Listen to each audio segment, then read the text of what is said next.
One thing for sure, every time you go camping, besides food and water and shelter and all the other things that you need to enjoy life, you also need to be able to take care of personal business.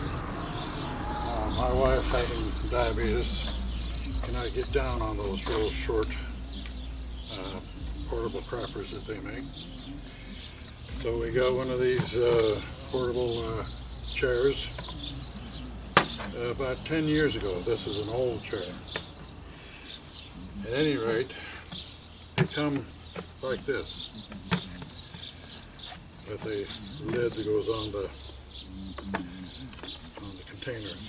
Now the thing about this is it has several advantages.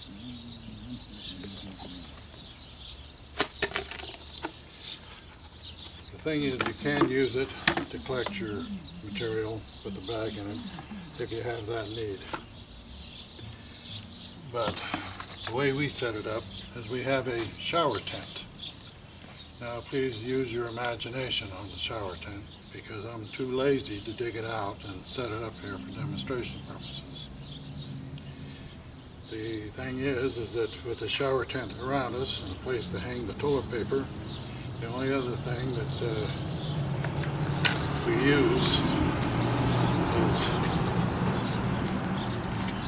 the flusher, which is how we flush this type of toilet.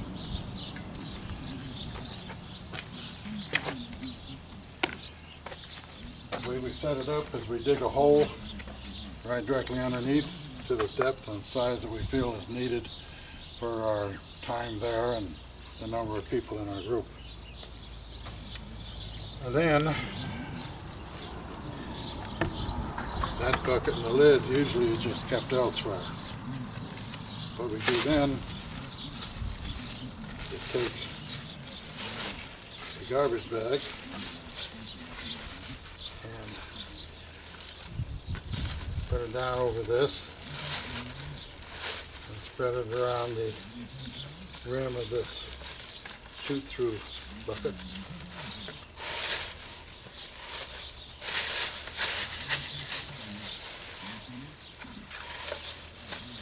I should have opened this bag before I started this video, but you get the idea. Now, if you intend to collect it and dispose of it somewhere else, then you leave the bag like that. Otherwise, if you go out in places where we do that's a long ways from civilization, you don't exactly want to haul this stuff back with you. So what we do is we take the bottom of the bag here and we cut it open all the way down the bottom seam. Then when we put this in here,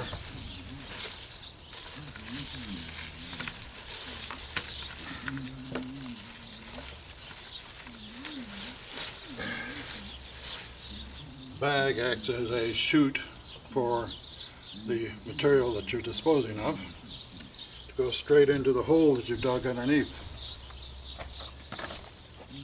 After you've dug the hole, and after you've used it, of course, with the main seat down, after you've made use of it, the way you flush it is the dirt that you dug out of the hole, which will be placed off to the side. You scoop a little bit of it up, and you spread it on top of the material you just deposited. That helps to keep down the flies and the smell in the makeshift cranny that has been built for way out where. Now I'll show you what it is that I need to do with this old chair, which we, like I've said, have had for about 20 years. One, the back rest here has gotten so that it is fatigued, the plastic, to the point to where it is cracking apart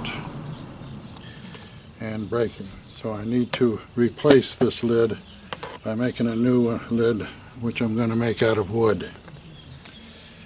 The next part that I have is this. The framework has been bent, and this part here doesn't quite fit. It's too close in, and it's causing a crack here.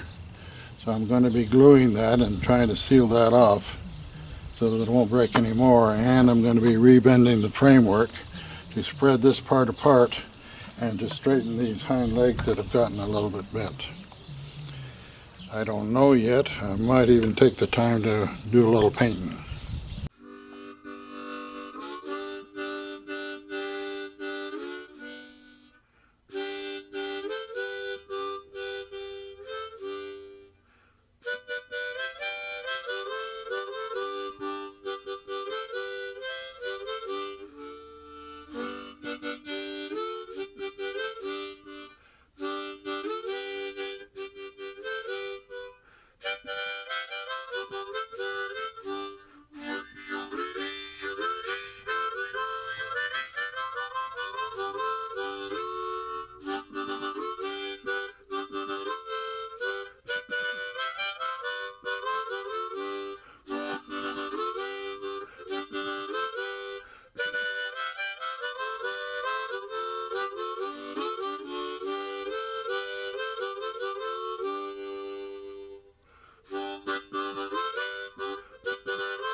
Nice seat.